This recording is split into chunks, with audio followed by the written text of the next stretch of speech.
Welcome to your new chat section. On here, you're going to be able to connect and manage many different inboxes so you can communicate with your customers across all different channels. First, you want to click on Inboxes and click on Add New Inbox. From here, you're going to be able to select what sort of inbox you want to create. In here, you can create a website chat widget. This allows you to do real-time chat with website visitors, connect a Facebook inbox, Twitter, WhatsApp with Twilio, Gmail, or any email service where you have a custom domain name. We also have an API channel for custom integrations, like with a mobile app, for example, Telegram, and Line. In this example, I'm going to be using the email option to show you what the process is like to connect your own custom domain for email. Now, before we create this inbox, let me explain quickly what the difference is between Gmail and email.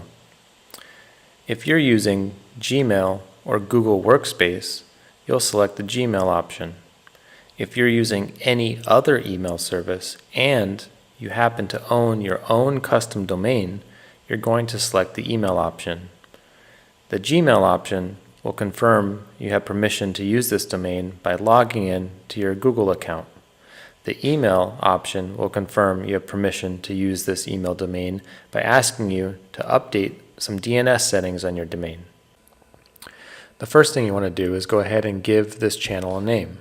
So I might call this Joe's Inbox. From here, I'm going to go ahead and enter in my email account. Now, for the purposes of this demo, I'm using a Gmail account, and if I was using a Gmail account, I would actually want to click on the Gmail option. But I'm going to enter this in here just to show you how this option works because it's a little bit different.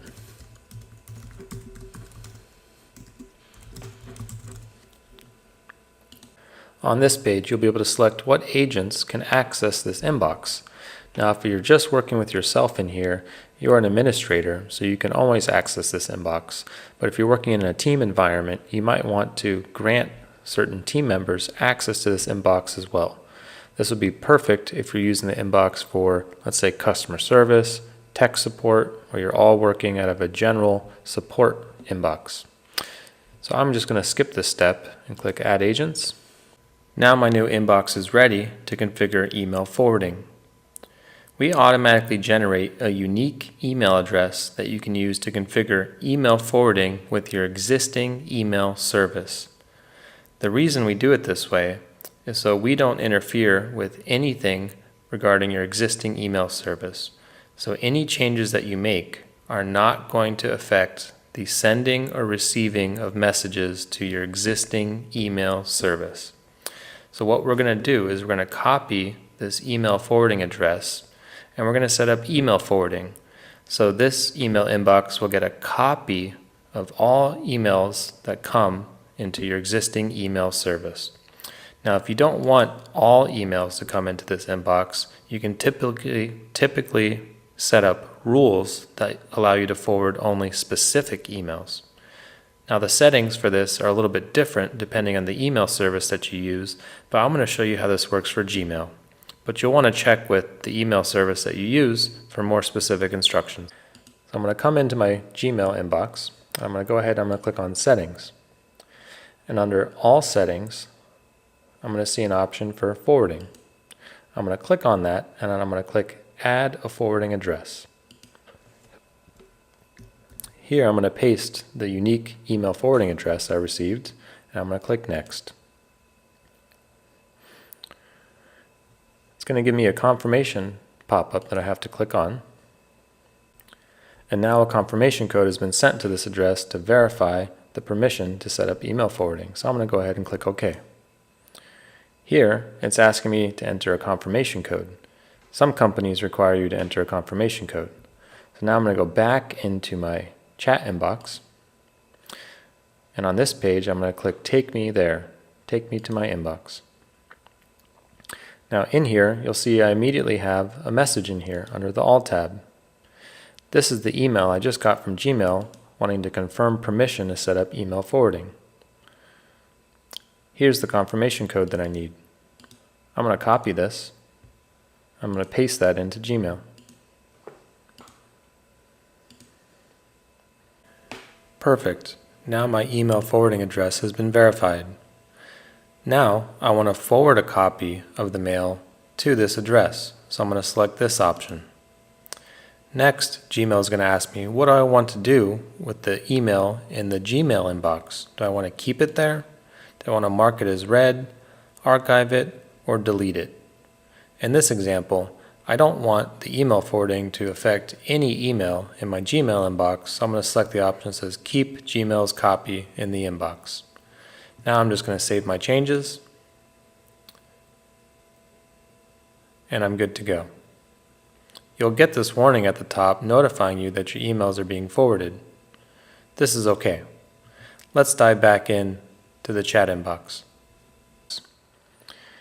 Emails will show exactly like this in your new email inbox. It'll show who the message is to, the subject, who it's from, and the message contents. Now, the great thing about the email inbox is you can manage this like a ticketing system and also assign different tickets to teams. So you always have the status up here on the right. You can mark an email as resolved, and that will remove it from your inbox. You can also snooze the email until you get another reply, until tomorrow or even next week. And what that does is it removes the email temporarily from this list, and it'll pop back up when either the customer replies or until the time period that you specified. Now, also the great thing about this inbox is it allows you to see previous conversations you've had with this contact. Anytime you get a new email or conversation in your inbox, a new contact is automatically created in your database. Now, this event, the new conversation received or new contact created, is actually a trigger that can be used in an automation flow. So if you want to trigger any sort of automation every time you get a customer, you can do that in there. One example could be, let's say you have customers in your database that are very important customers. Let's say they have the VIP tag. You could set up a flow that's listening for new inbound conversations, and when a customer has a VIP tag, maybe you want to send them a text message immediately that says, I received your email, I'm checking on this, and I'll get back to you within 1 hour. So the possibilities are endless on some of the automations you can do in the flows now that it's connected to your inbox. Now this works with all different channels on your inbox. So whether you're working with your email channel that you just created, website chat, or anything else, they can all trigger flows. The other thing you might want to look at in here is reporting. So under reporting, this is great if you're working in a team environment because you can measure how many different messages you got, average response times, resolution times, and more. The other thing you want to pay attention to is this send message button. Sometimes you want to actually initiate a message to a customer, and you can do that here. If you have multiple inboxes, you'll be able to toggle between them. Another thing you might want to do is to dive into your new email inbox settings. So I can click on Inboxes and then Settings. Here I can specify an icon or avatar that'll show on my email inbox. I can change the name, add a custom greeting, and more. We also have a customer satisfaction survey feature that you can enable. After an email is marked as resolved, it'll send the customer a survey. You can also set up different collaborators. This is where you can add agents or teammates to the inbox after it's been created. Under configuration, this is where you can always access the email forwarding address should you need it again. Now under settings, this is where you can access some different options such as canned responses and teams.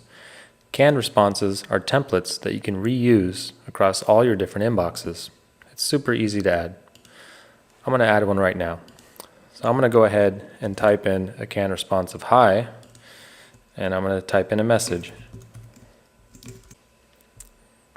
Great. So now I have my canned response. Every time I type /hi, it's going to replace that with this content. Let's test that out now. I'm just going to open up the email that Gmail sent me earlier, And you can see right here, I can type /hi. And if I push enter, it automatically plugged in my canned response. Now I'm not going to send this reply to Gmail, but let's go ahead and show you some of the other features in here. You have the ability to do private notes. Private notes are not sent to your customer, whether it's an email channel, website channel, Facebook, etc. These are notes that are only going to show in the conversation history for you and your team members. They'll show up as a different color right here in the chat history. Some other settings that you have are teams. Now teams are great because you can organize all of the users into different teams, and instead of assigning tickets to particular users, you can assign them to teams. And so you can do things like randomly route incoming emails or tickets to different teammates. Now that you've successfully created your inbox and explored the different settings that we have to offer, you can use your inbox many different ways. By coming on the dashboard and working the conversations in your inbox, or even when you're in the database looking at a contact, you'll be able to click the button to send an email or an SMS. You can also use this inside flows on the email step. So now come in here, create all the different inboxes that you have so you can communicate with your customers where they are.